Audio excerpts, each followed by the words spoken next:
Well, g'day everyone, and welcome to the fourth episode of Everyday People, our fun little podcast that we've been hooking into. Thank you so much for everyone who's given us some great feedback about it. And one of the things that I'm enjoying the most is people coming up to me and saying, "Oh, I saw that podcast you did with XYZ. I didn't know that about that person," which is, really what it's all about, because everyone's got a story to tell and, lessons to share with us. So.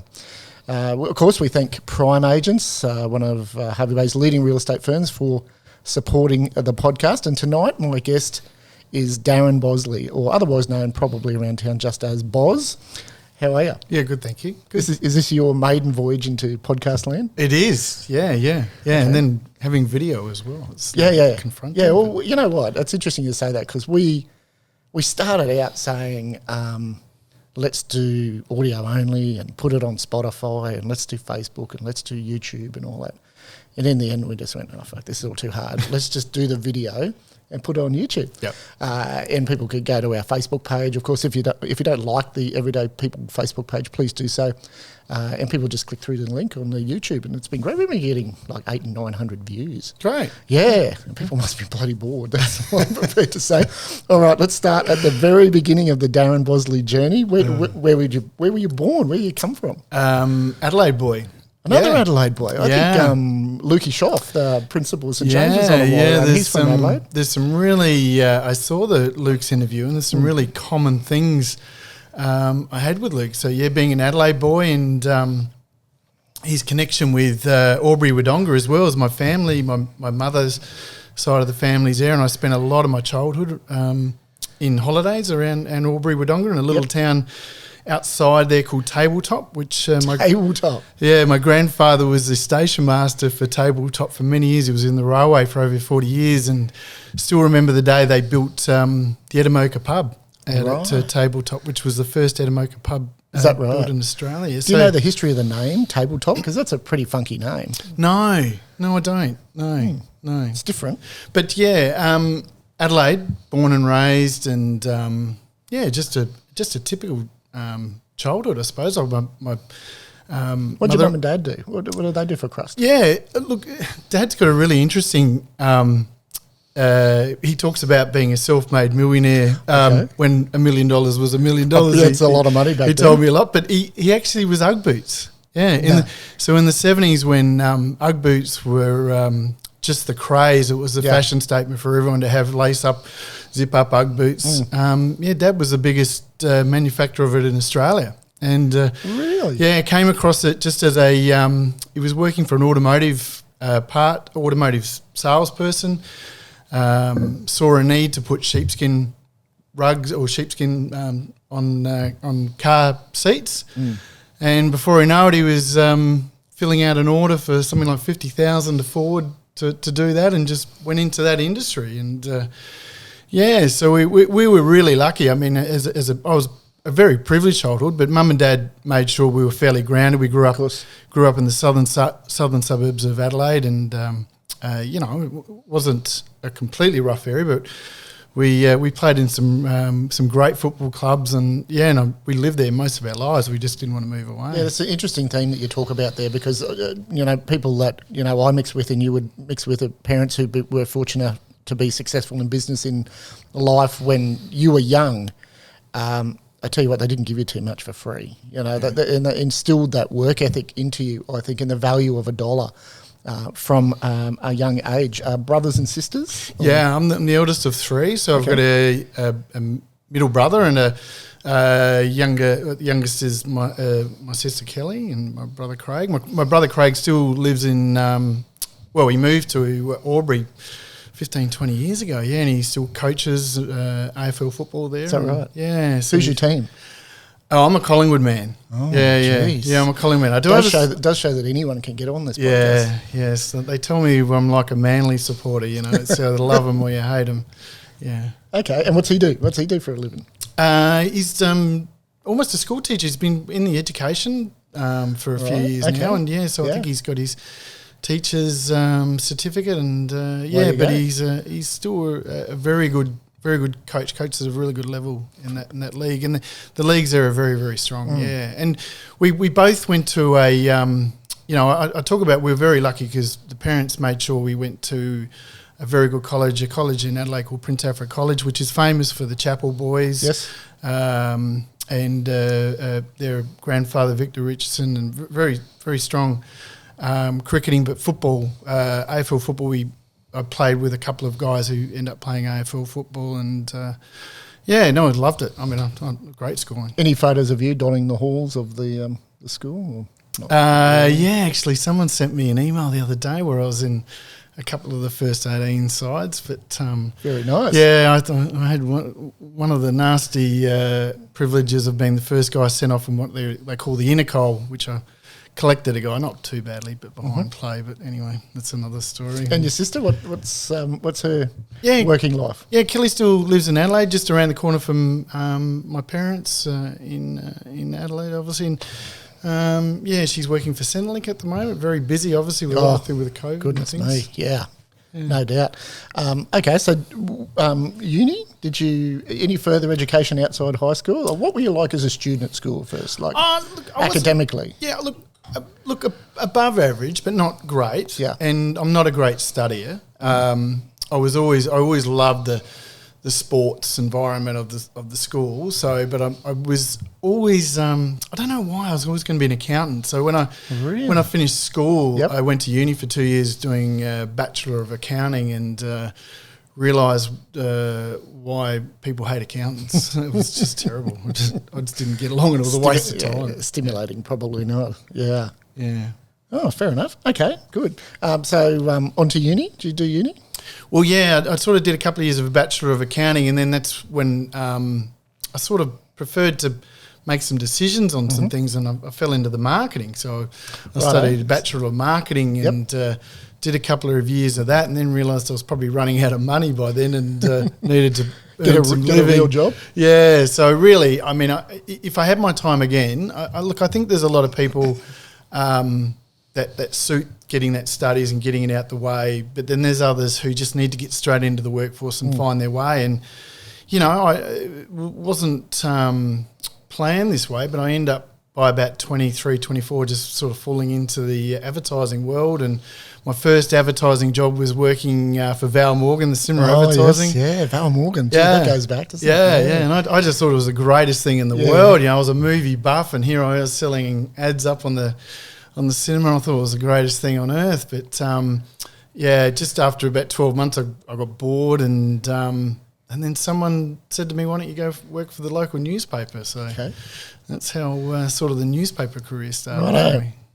Tell me about the first newspaper you worked for and what the job was. Yeah, it was advertising sales for the advertiser.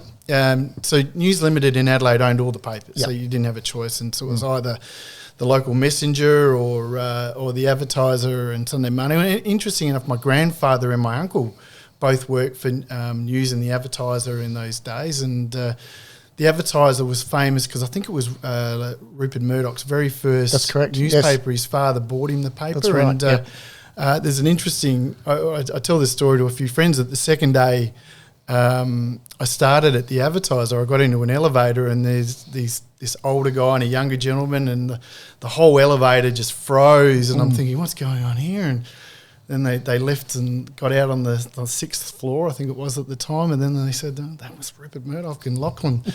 And I'm sort of like, okay, who are these people? And I was a bit oblivious to it all. What team do they play for? Yeah, that's exactly, yeah. So what age are you when you're in the newspaper game? Yeah, 24, and I just thought it was the greatest job on earth. I just loved it. And when I was working for the Metro newspapers,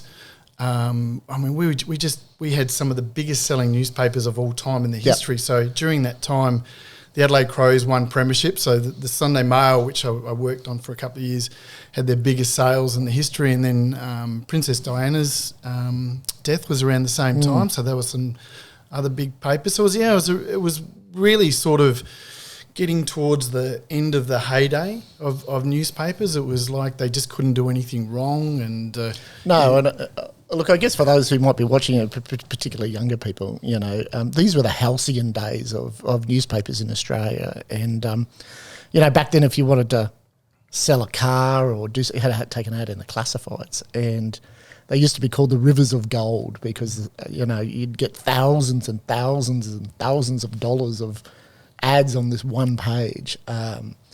And then along came the internet and destroyed pretty much all of that. There was no eBay, no car sales, no Seek, no nothing. No. So if you want to find a job or if you want to buy something, it'd be like the castle, get me the trading post, jousting sticks, all that sort of business. So, But that's finished now. Like times have certainly changed in that regard. So how long did you stick it out in the newspaper game? Yeah. So I did nearly 5 years with the Metros, I called it. And then I got an opportunity for a role, what they call paper manager, which was basically advertising manager of a little local messenger, which with the Southern Times was sort of iconic to me because it was the paper I grew up with, running down the street as an 8-year-old to see how many goals I'd kicked in the local league and that sort of thing. So it was sort of really a special appointment for me. And now looking back on it, it really was the first time I felt like I had a connection with the audience in some ways. And I know that sounds really strange, but I'll talk about something like the Herald Sun, which is the biggest selling newspaper in the world. You just sometimes when you're working on those local papers, it's something a little bit different. It's just like you feel like you're part of the community.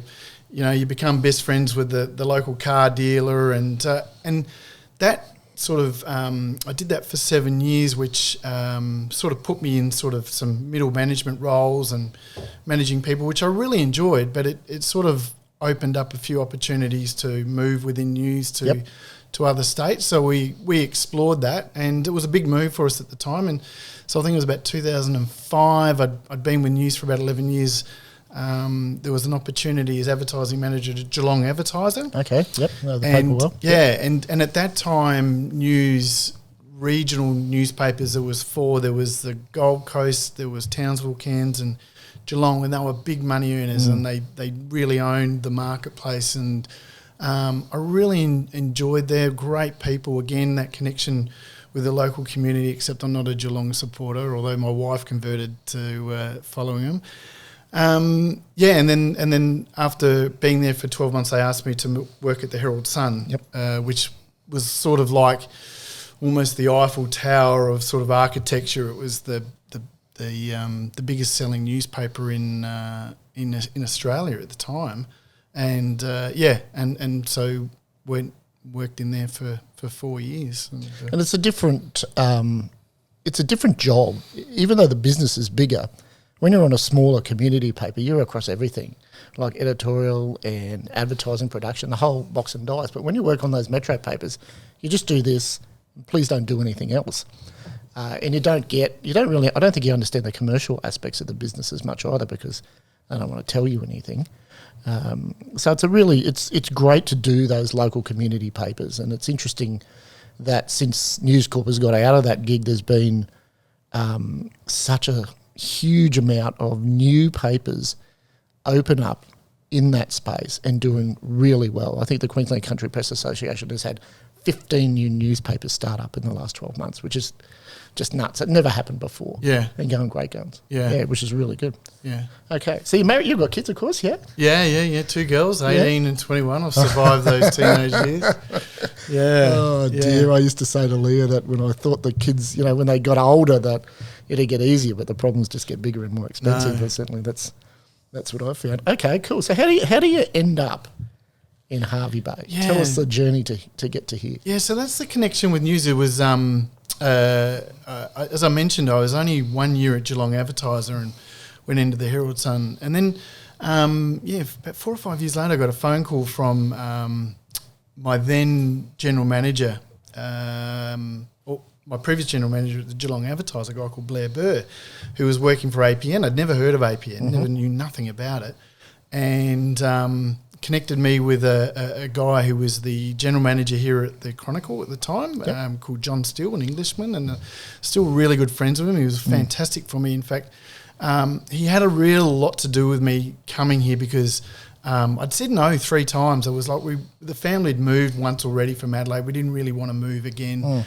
And then he got me up and he said, "Look, I'm going to fly you and your wife up." My wife wouldn't come up, and he said, "We're going to take solo." Yeah. Wow. He said, "We're going to fly you up here, and I'm going to let you look at this place, and then Yeah. you tell me if you don't want to work here." And he took me to Enzo's Right. for lunch. Yeah, and Enzo finds a way to get a plug in everything, doesn't he? yeah, Seriously. and we had John and the editor at the time, Peter Chapman.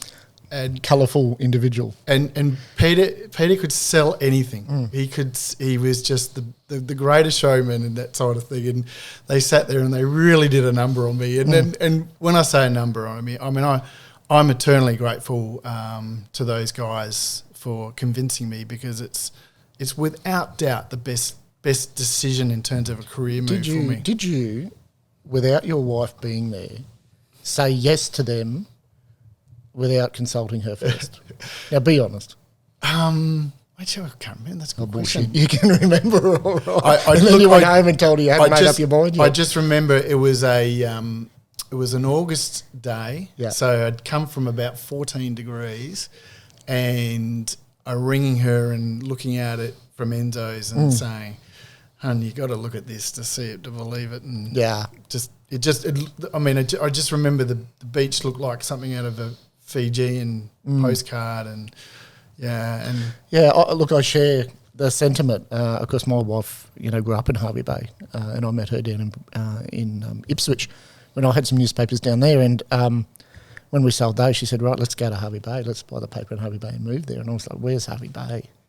Like, oh, that's the last place I want to go. And then we moved up here, and I thought, I'm never leaving here.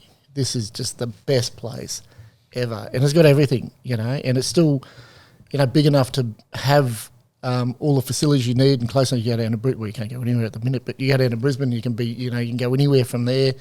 And great education. It's got everything you want here. I just think it's the most.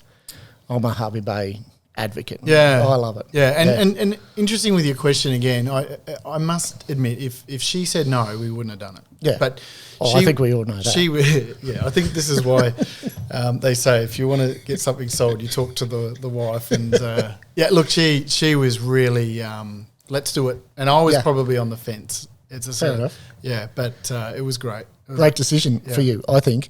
Okay, so you're in Hervey Bay and you're at the Chronicle, so you're running the Fraser Coast Chronicle. Yeah, well, I'd only got here 6 months, and then John Steele, the general manager at the time, said I'm going back to Brisbane. So it was sort of like they put me in the acting role for 6 months, and then eventually I said, well, you guys are going to pay me properly? Or, and then that's sort of what I stuck with for another 4 or 5 years. And my first event when I came here was the 150-year celebration of the Chronicle. Right. And it was great for me because it really gave me some insight and respect into the history of it. And over the times, I've met a lot of the people, and it's amazing this town is how many people have worked for the Chronicle. I mean, if they had a reunion, I think they'd have thousands sort of turn up, and you hear some of the stories, and the great Nancy Bates, I got to know really well, and would just listen to her in terms of that history and things behind it. So Fair enough. Yeah. Fair enough. And I guess the other thing I'll mention, which people probably won't know, is that at that very same time that you're at the helm of the Fraser Coast Chronicle, I've got my own newspaper here in Hervey Bay. And I would describe those years as newspaper wars.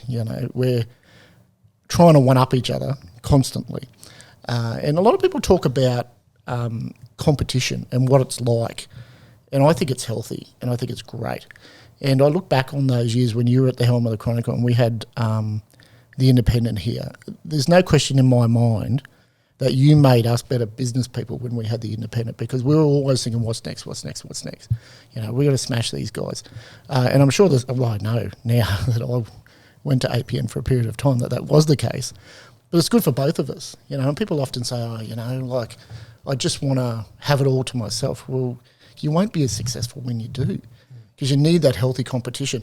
And the best thing I can say about all of that is it was always professional competition, and it was just really well done. Everyone was just trying to do the best for their own businesses, and it was done in such a healthy, strong, respectful way, and I really enjoyed that. So, okay, what happened? You've left the Chronicle.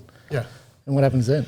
Because you're working for Edge now. Edge marketing. Yeah. Yes. Yeah. Okay. Yep. Yeah. Look, I took a number of roles. I just, Did you go straight from the Chronicle to Edge Marketing? No. I sort of took a few different roles.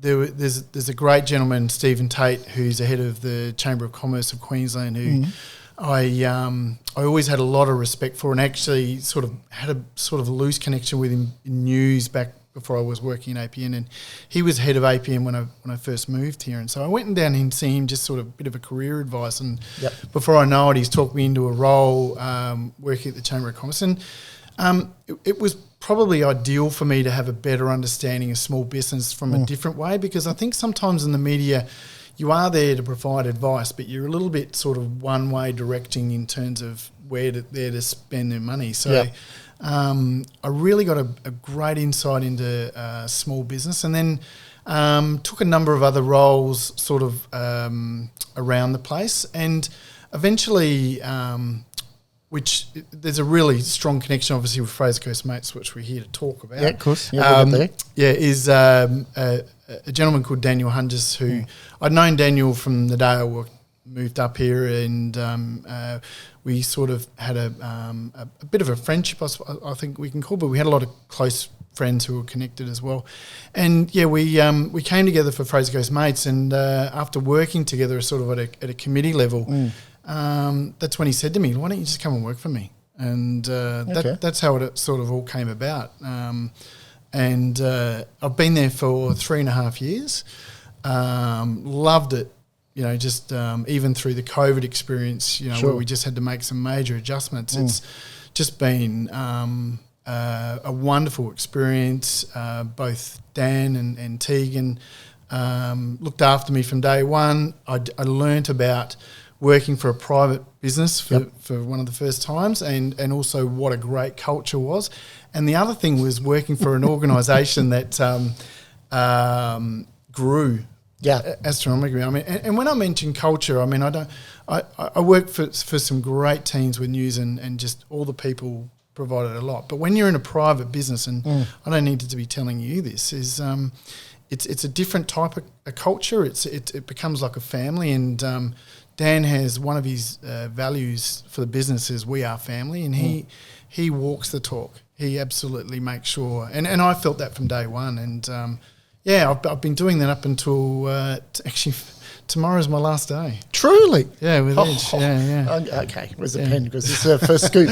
We've got a scoop. Yeah. Okay. What is it? Yeah. So I mean, as I said, I've been really inspired by working for Edge, and seeing small businesses that Daniel and I had a conversation a couple of months ago, about me going out on my own. So I'm going to open up my own marketing agency. Okay, what's it called? Give it a free plug. I wasn't meant to do this, but I don't care. It's my show. You can say whatever you want. Tranquility Media. Okay. Yeah, Tranquility, and it's a term that I could talk about for a few reasons, but it's something that has a close meaning to me, and also I felt it has a good connection to Hervey Bay and Fraser Coast in terms of that sort of that seaside and some calmness and making the waters clear. That's probably the thing. I wanted something to reflect what the business is, because I think when you talk to businesses about marketing, you sometimes see it so jumbled and twisted, and you just want to say, let's just go back to basics. So I guess the question I've got for you, right, which fascinates me, is so we're like, I'm 50 next year, so I assume you and I are probably somewhere around the same age, right? And we've both come up through what we would probably call old and traditional forms of media. Somewhere along the line, quite clearly, and I'd be interested to know like how you have managed to adapt and reskill yourself to go into the digital world and become so proficient at it that you're now selling your own business like out in the marketplace, and obviously highly respected in that space. For me, you could write what I know about digital on a pinhead with a roofing nail. I know nothing and don't want to know anything. So how do you roll with the punches like that? Like I'm not really interested in learning new things. I'd prefer to get someone else who knows what they're doing to get me to where I need to go faster, without all the other crap that I'll have to muck about and I'll never be as good at it.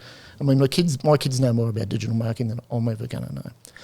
So I'm interested to know, how'd you get yourself into that space and become so proficient at it in what relatively is a fairly short period of time? Yeah, look, it's a really good question and something that I thought a lot about when I was thinking about this concept of having my own business is that my experience with Edge is their digital expertise and the people they have is second to none. I would back any business that goes and uses them for digital executions, and so I learn a lot from those people and the leadership and the skills and still probably at the amateur type of level because it's something that you could invest yourself in. But something I feel really passionate about is that we sometimes think that digital is the answer. It's just and all it is, it's just come into the landscape. So we've seen News Limited shut down the papers 12 months ago, and everyone says, right, the newspapers are dead. And you'll sit there and tell me, they're not dead. And now they're popping up everywhere, and then all of a sudden News Limited are bringing newspapers back, Sunshine Coast Daily, Mackay, because there is a place in them. There's absolutely a place in the right marketplace. And I think my message is that marketing hasn't changed over 30 years. It's still about influencing people. It's about finding an emotional connection. You just have a digital platform that can deliver it a different way.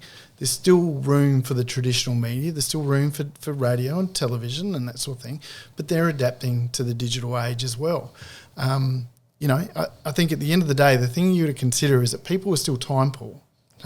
So where are they putting the time? That's probably one of the most influential things when we talk about marketing. But getting back to my point previously, I mean, you just try and keep it simple. We can complicate it too much, and particularly in the digital world, I must admit the first 6 months my head spun in the Google and the Facebook and SEO and all the terms and that sort of thing. But at the end of the day, if you understand who your audience is, if you understand a good way to emotionally connect with them, there's channels. There's channels there to do it. I see digital marketing as a bit like IT support.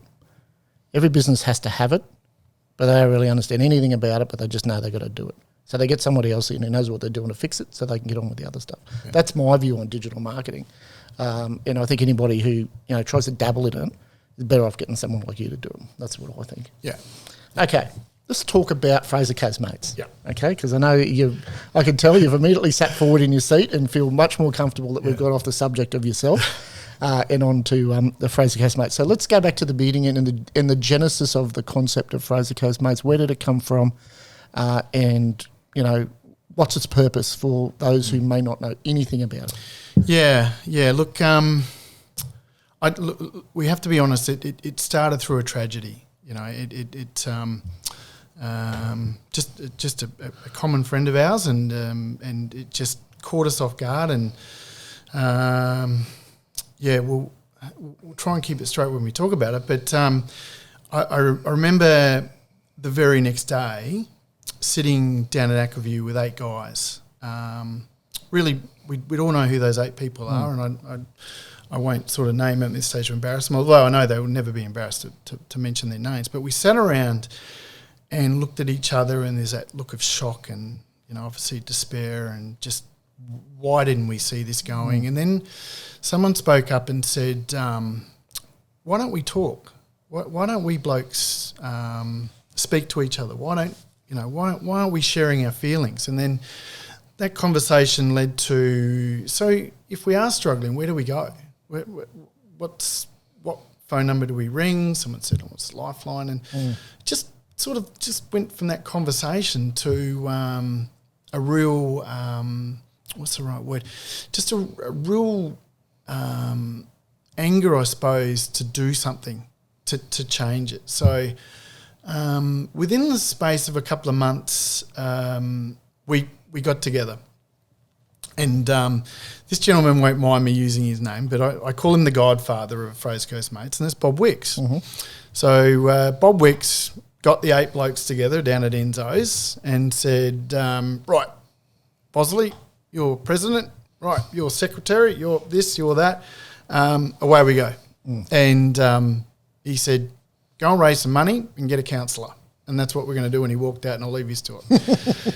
This is in typical Bob fashion. Isn't it just? Yeah. So that's how it all sort of came together. And the goals written down at those first couple of meetings were about funding a counsellor, making it really easy to get a counsellor. And I'll talk about that in a second. That's what we do. Yep. But the journey's been very different because, when I say different, where we've come from and what the goals were, they're very different now because you then go away as a committee and start asking questions of all the services in town. So we had a meeting with Wide Bay Mental Health up at the council, and we sat in the room, and I always remember one of the gentlemen said, do you know 75% of suicides never speak to a service? They never get any professional help. And that still sticks to me today because I'm sitting here going, so you're telling me 75% of the problem we can't actually fix. We can't actually speak to someone. So why aren't we making it easier for these people? And then you find all other statistics coming out, 75% of suicides are men. You're sitting there and go, okay, well, so where do they go? And you get this list of all these services available. And you're thinking, well, hang on, there's more services than we think.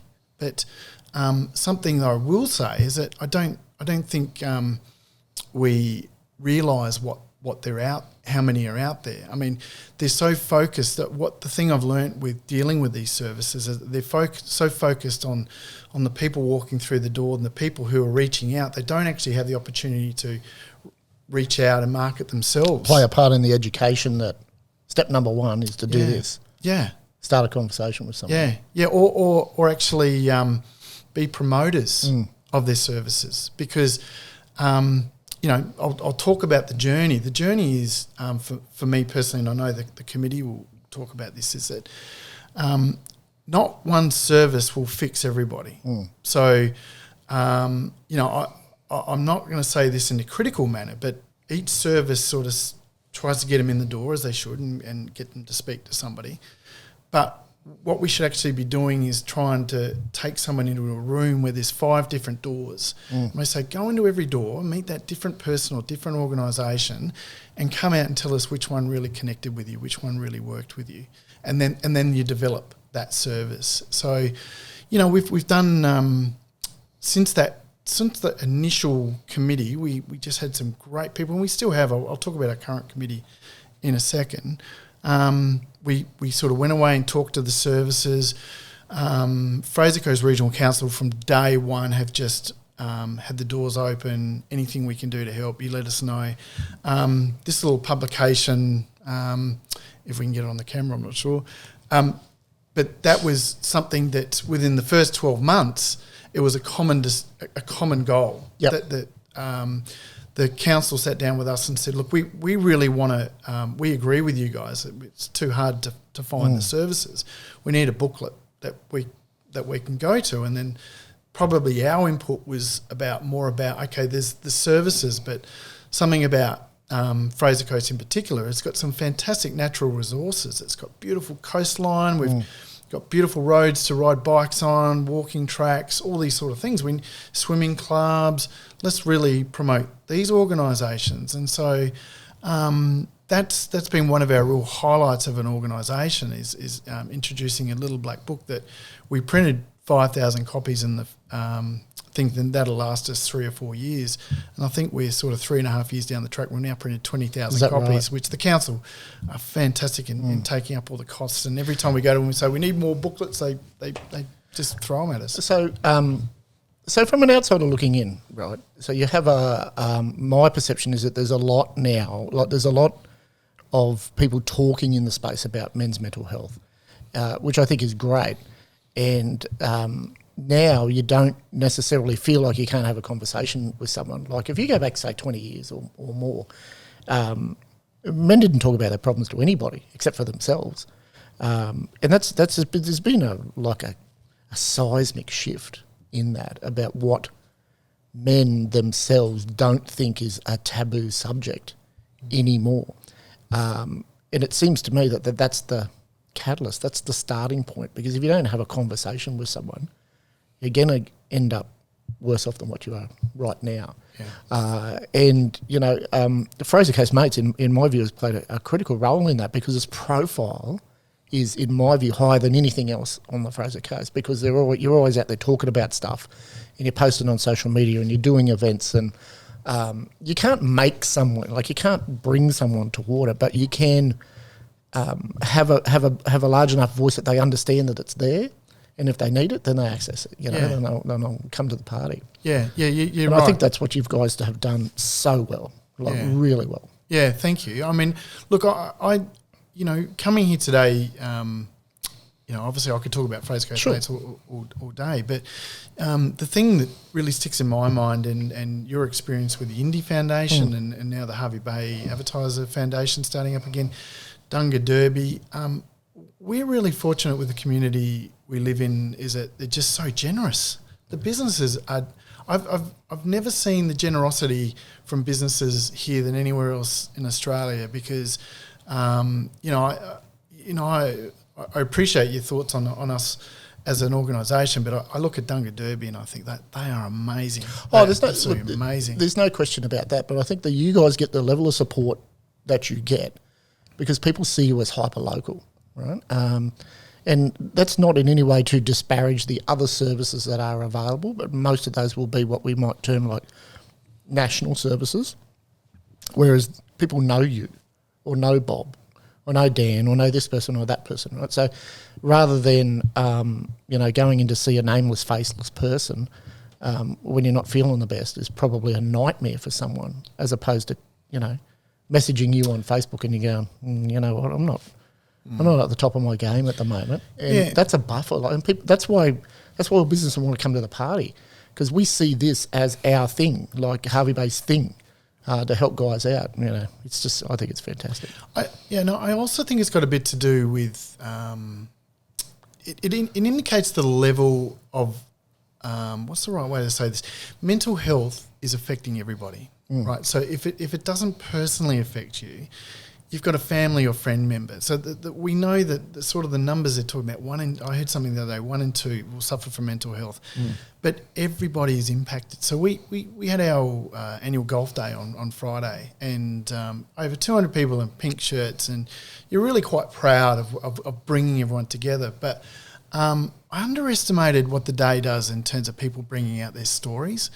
So throughout the day you're talking to people and they tell you their story, or how the impact of mental health or suicide has on them and their family and that sort of thing. And it's sort of like it's a common bond.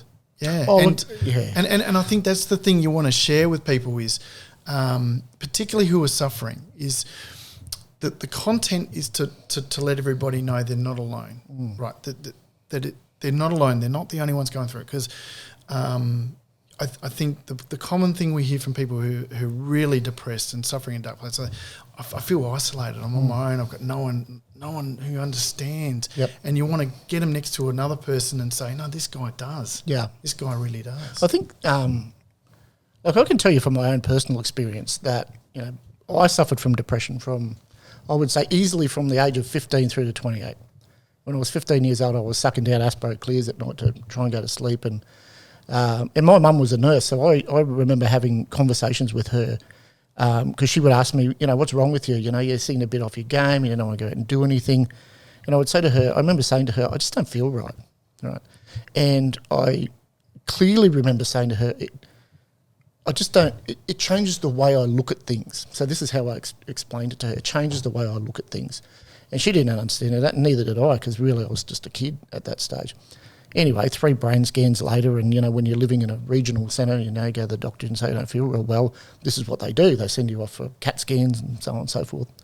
Then in 1998, I ended up going to a doctor and said, look, I just bounce in and out of these flu episodes, et cetera, et cetera. And she said to me, have you ever been diagnosed with depression? First time I'd ever heard the word depression in my life. Suddenly things got better for me after that, because someone validated for me that there's something going on, and that I didn't know what it was, and now I could kind of move in the right direction, And then I had some other changes in my life, and I've never looked back. Yeah. You know, but I can see how having someone just say to you, is it this? Are you okay? Have you thought that this might be wrong with you and there's steps to fix it? Can make a massive, massive difference in someone's life. Yeah. The other thing that's interesting that you talk about is identifying the changes in people around you, you know, and as you would know, as I do, when you're managing teams of people, you often can pick up on just the most subtle changes in their personalities and, you know, human behaviour. And, you know, you talk about that, the shared friend of ours who sadly passed away. Well, we used to walk in the mornings and because he lived a couple of doors up from me, and we would only walk in the summertime because we're a bit old and we want to walk in winter mornings, too bloody cold.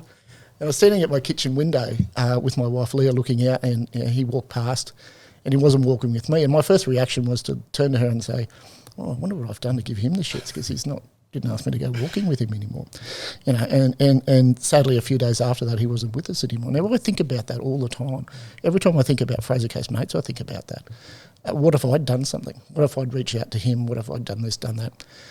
It's pointless to look backwards, but the lesson that I've taken from that is if you see a change in someone's behaviour, ask them if they're okay. Yeah. Because they're probably unlikely to volunteer it until someone, like my experience, says, what about this?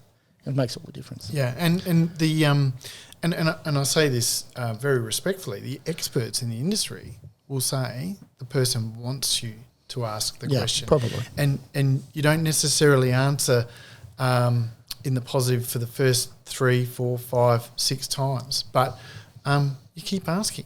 Yeah, you just keep asking that question. Well, I think Fraser Case Mates, in the time that I've been in Hervey Bay, has been one of the best things that I have seen come along. And I know there's been a huge group cooperative effort to get that going. I'm not surprised that Bob Wicks was at the tip of that spear. Bob and Narelle Wicks, for me, I've not seen a local business give more to the community, not a single one. Those two have over, you know, probably 30 years.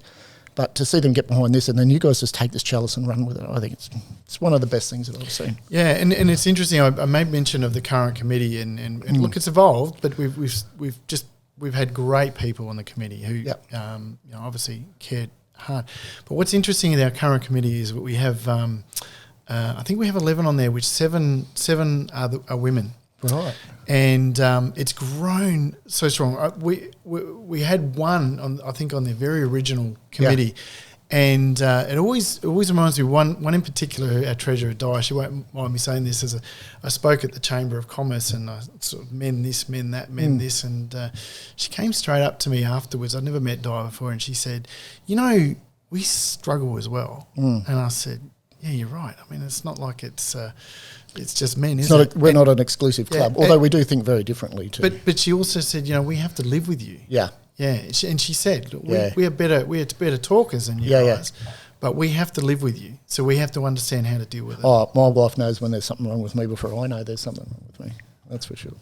Okay, let's lighten the mood up. Okay. Right? So we're going to finish our podcast with my Fast Five, which you don't know anything about. I'm so excited about your new business, by the way. Thank you. I just love when new stuff happens in town. Okay, the best concert that you've ever been to, and why do you say that?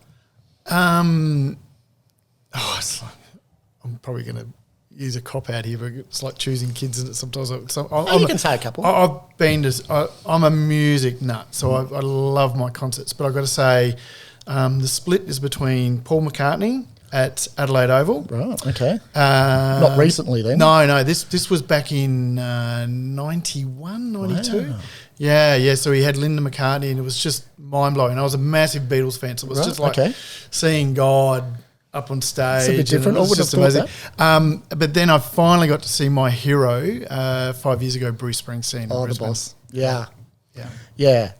And one of the musicians who can play stadium shows and sell them out. Yeah, it was the first time I realised why they call him the boss. Yeah. Because he owns it. Yeah. Yep.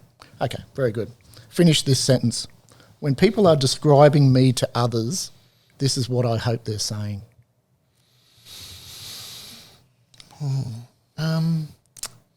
Difficulty with that is I've probably learnt not to really care what people think in recent years. You secretly like Paul McCartney. Improve their day. Yeah. That you bring joy into their day. Yeah. I'd like to think that the people I come across, I try and be more positive around them rather than bringing them down. Well, they say your personal brand is what they say when you're not around, so that's not a bad thing to have. If you could go back in time, right, to any event in history and witness it close and personal, what might it be?